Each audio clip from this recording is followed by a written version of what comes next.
So I'll be testing methods to clean grout. So I have a really messy grout here in a bathroom that's probably never been cleaned, or cleaned with a grout like this, or who knows how long it's been sitting here. And it's these crazy patterns. It's not like you've seen the videos. If you look at any video, you'll be like, oh, there's straight lines. Do that with a bristle brush. It's not going to work. It needs over the whole surface area. So my wife has actually been doing it with vinegar and water, and using one of these little battery powered tools, and it's taken a couple hours to do just a tiny bit. So I'm not doing that. So I'm going to try out a couple different methods. So I'm laying out the grid here so I can kind of compare them. I'm going to be testing this Barkeeper's Friend, which is an oxalic acid, I think. This is stuff that's really good for sinks, pots, things like that. It's really awesome for that. It says Grout. I'm a little skeptical of it, but we'll try it out. And then the tried and true, which everybody says, vinegar solution with some baking soda in it as a grit to do it. What I'm really just trying to figure out is what's going to get the cleanest, or closest to the clean with the least amount of work. I'm not afraid to do the work, but if it'll do it on its own, that's a lot better. So I have one that's an acid. Again, I'm not whether these are sponsored, these are brands, but I figured I'd just try it out. These are two that I could get at the home center. So this one says it's hydrochloric acid. Again, I'm not a chemist, so don't trust anything I'm saying, but I'm going to be protecting myself as best I can. Follow the manufacturer's recommendations. This one is an alkaline. He's had like 12 or 13, so both are going to be very strong. You need to protect skin, fumes, your eyes. For the acid and the alkaline, I'm going to try two methods to clean with it, because it shows it like scrubbing the grout. I'm going to try with a brush, because this would be the easiest one. This would make the least amount of a mess, especially when you've got some harsh chemicals like that. If that doesn't work, I'm going to try with this nylon bristle brush on the drill. I'm just doing it at the slowest speed possible, but I'm going to compare them here in the grid and just kind of get an idea of which one works the best. I'm not going to try scrubbing with this and with the brush for the Barkeeper's Friend and the vinegar. I've already tried that. It doesn't work at all. You have to really get in there and grit. So that one's going to be using the brush on the drill.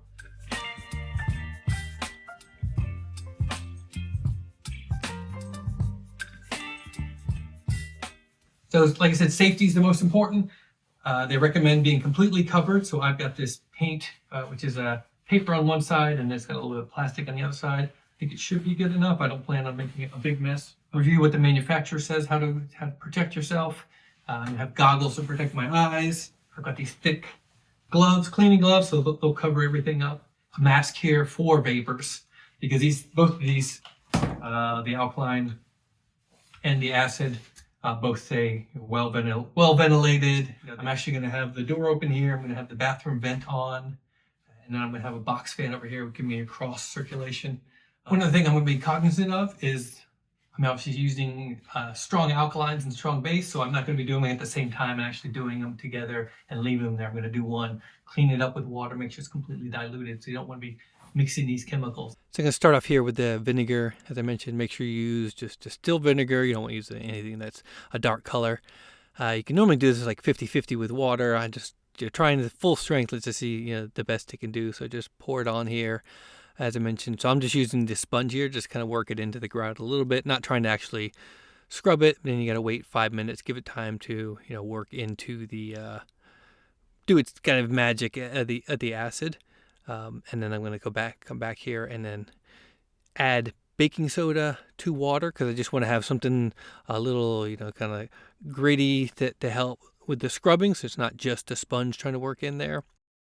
So that's what I heard. It's good. And then add some detergent here, some dishwashing soap, just to get that, maybe break down any oils, anything like that. Just kind of mix it up so that the baking soda is in suspension. So when you pour it out, you get that in there. So again, we're just trying to use it to help scrub the grout a little bit. And here goes with the drill. As I mentioned, just kind of start it off slowly so it doesn't shoot everywhere. Obviously, none of this is really toxic, but just trying to make not big of a mess. So I'm really working it into the grout and trying to, I have a lot of grout lines here, so I'm kind of trying to follow them as best as I can. I'd probably do a better job if I was doing, all by itself here. So next is Barkeeper's Friend. It already has kind of an not abrasive, but kind of rough. So I don't really need to add anything else to it. I just put it on here, and I'm going to use a sponge that already has some water in it, because you need water just to kind of to get it working. Also activate it, releasing that oxygen in there. So again, I'm just going to work it in to the grout a little bit just at the beginning, not really work it, wait 5 minutes, give it some time to do its magic again. Then I'm going to come in with the drill again, using the same as I did with the vinegar and baking soda, and just use this as the scrubbing function after it's in the grout there, just trying to work it as much as I can. And the next is the acid. The hydrochloric acid here, so I'm going to spread this around both sides. And the top one I'm going to use just a sponge, as if replicating that, whereas the bottom I'm going to use the much more active drill. And again, I'd be a lot more careful this time with the drill than I was with the vinegar and the barkeeper's friend, because I definitely don't want this shooting everywhere. So using the sponge, just kind of make sure it's even across all the grout. This has to sit on there for, again, like 5 minutes or so, just to work its way in there, and before you go and start actually trying to do more of the cleaning. Again, I'm just waiting, and then come back with the drill in the same way. And this is the one material that I found that I actually saw it really working right away. That I was actually surprised. As I went in with the drill, I could definitely see it. So this is why I'm actually looking like, wow, this is actually working. You can go back and take a look at it. You can see like kind of the middle area. Not here, but as I go down over it, you'll see it's brown beforehand, and then once the drill goes over it, or the brush, it really just starts pulling it out of the grout right away, because that hydrochloric acid was already neutralizing any of the stains that were in the grout, and it's really pulling out. Here I am kind of giving it a closer look, so you can see, then I'll switch to the camera view to see what I saw here. So you can see towards the top is a lot cleaner than just towards the bottom. You can see it's really dirty towards the bottom, right there where I put my finger, and that's what I haven't gone over yet. So decided to come back with the drill and the brush on there, and you should be able to see it where it was really just cleaning it up right away. You can see that right away there. That's again, this has been sitting there for 5 minutes, so this is now coming in and using the action of the brush. And then I was trying to replicate it with the sponge, like I mentioned. If I wanted to try to do it and not shooting stuff everywhere, hopefully, but this is the sponge with the same material, or that acid, hydrochloric acid. So it does a pretty good job. You can see as I was working in there, you can really see it start clearing up, especially in the bottom there. But you can see how much work this is going in, and it's really difficult to get a consistent pattern. You can see on the left-hand side how dirty it is, and towards the bottom, you should be able to really see this kind of whiten up as I go over it. So it's doing an amazing job of cleaning it up, but again, it's just a lot of work, and it's really hard to get a good pattern. So just kind of slow motion here. You can kind of see how the brush did a much better job, just because it was revolving and doing much more scrubs per second essentially. And then I'm done with the different types of acids, so I wanted to clean it up. So I'm just doing one stroke with water just to kind of get it off of there, to hopefully keep it consistent, and also not blend them across. And so each time I'm washing it off. So if you were doing this, obviously you wouldn't need to be this careful with it. But just, again, cleaning each one of them before I start working on the alkaline, because I don't want any of that mixing with this alkaline and acid. So now I'm on to the alkaline. This I'm going to do the same way as the acid. Spray the top, spray the bottom, depending on your perspective here.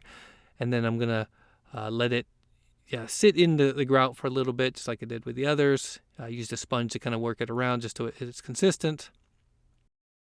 But I'm not trying really hard. Again, I'm just kind of moving it around, make sure it's in the grout, but not pressing it, trying to actively clean it, because this needs to sit in there as well as all the other materials. I said 5 minutes. I think this one maybe said 10 minutes, but I just want to kind of keep it consistent on how much work you would be doing. So wait 5 minutes, like I said, like all the other ones, and then I'm going to come back with the drill. I didn't see these immediate results like I did with the acidic solution, but kind of going back and forth with the same way as all the other ones. Just work it in, trying to do some diagonal, some straight back and forth, and on the top, sponge only. Not using the drill, just using the elbow grease here, about the same amount as I did with the others. The effort, and then same way, just kind of clean it off. This one, just using water again. So I did a lot more cleaning it off, but just showing you how I, one basic stroke across is just to kind of clean it off, or two. And then let it dry before you start actively touching it or anything, obviously. So you can see that just kind of first level results, the acid seemed to do the best. Again, with this using the sponge, it's hard to get a consistent clean, and off. It's a little more difficult. The vinegar wasn't too bad. It's still a little bit dirty. The alkaline, you can just really see it just didn't clean for some reason on there. It did a little bit better, obviously, like on all the other ones with the drill. As they go in close like this, you can see a lot more difference. But nobody's obviously going to be this close. It's not perfectly white, and who knows how many years it's been sitting on there. But I was just trying to get a good clean. The barkeeper's friend, you can see, was actually pretty decent as well. I was surprised how well that was. Towards the bottom, I didn't do as good effort. But you can see at the top here with the alkaline, I just really couldn't get that clean. Even with the sponge, it was just really difficult just to get a good clean. Again, there's some certain areas that I couldn't get really clean with the barkeeper's friend.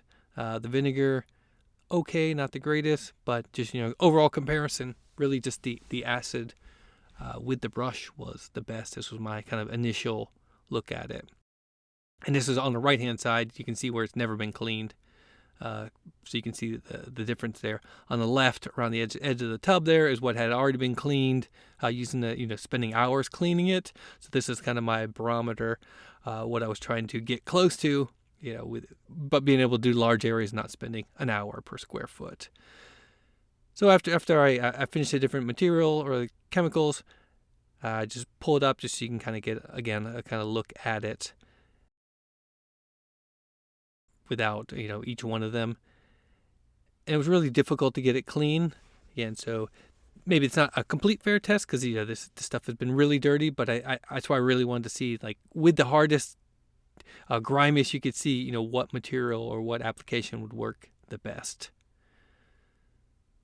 So here you can see some of it's been cleaned, and it really depends on the effort. But again, if I was really careful, you can see the acid was from what I saw was the cleanest. But I think with a little bit more effort, I was just trying to put just a couple passes on it just to try to test each one of them to see the best. But you can see barkeeper's friend, I thought was pretty decent. The vinegar again was pretty decent, just not as great. But for some reason, again, the alkaline, I just don't know if it was just the material or whatever's in there. It just couldn't get it out. And here's the acid side, just some more comparison. You can see along the top, the original, how dirty it was. So it's a huge improvement. So it may still look a little bit dark, but here's the barkeeper's friend. But it made a huge improvement. And obviously nobody's going to be on their hands and knees looking at it. But if they are, whatever, that's what they're going to see. But I thought this was pretty helpful. So I think I'm going to go back with the acid and use that as the overall cleaner. And then again, I think I'll do a little bit better job, going over it with the circular brush. Got my closing thoughts here. The acid seemed to work the best. Again, it may not be specific to that product, maybe just what's on the floor, but mine you can see is really gross. So maybe it's a lot of oils that the alkaline couldn't clean up as well. None of them really worked very good with just the brush, the Brillo side. You really need I was using again the rotary just because of the grout, but you would really need to, if you had a larger tile, you still need to use the grout brush. Make sure you don't use metal. You're going to be scratching everything. Obviously, it needs to be a plastic type. I was actually surprised at the vinegar. That actually did pretty good. I think I might try that, or I would have tried that if it's a little bit less soiled. It did pretty good. And I've done vinegar by itself, where you dilute it a little bit with water. It took a lot of work, but between the vinegar with the baking soda to give you that rough, that abrasive to try to help. I think that really helped. I don't know if the soap, maybe that helped break up again the oils. Maybe that's what's in here. Can't really tell. Not very happy with the alkaline. Again, I don't know. Maybe it's just the composite there. Barkeeper's friend, a little bit, maybe actually pretty close to the vinegar. So that might be a little bit better. That's another choice. So I think it really involves testing, and it may, once I do the rest of the floor, it may be a little bit different. But once I clean it up, I think I'll, take a look to see how it does over different areas, maybe different wear patterns. So after I went back and kind of thought about that the alkaline not working, I just wanted to try out. So I actually went back with the acid and went over the areas after it's all neutralized, obviously, and it really cleaned it up better. So it really was this acid-based solution that did much better. You can see I only did a little bit. I left here's the original where it wasn't very good. You can see the dark area, and then you can see kind of a small patch there in the middle, just to the left where my finger's pointing, where I went and cleaned up with the acid. So I'm just leaving this as on the right side as a comparison. And here's just some kind of before and after, just so you can kind of see, obviously, each one just switching back and forth.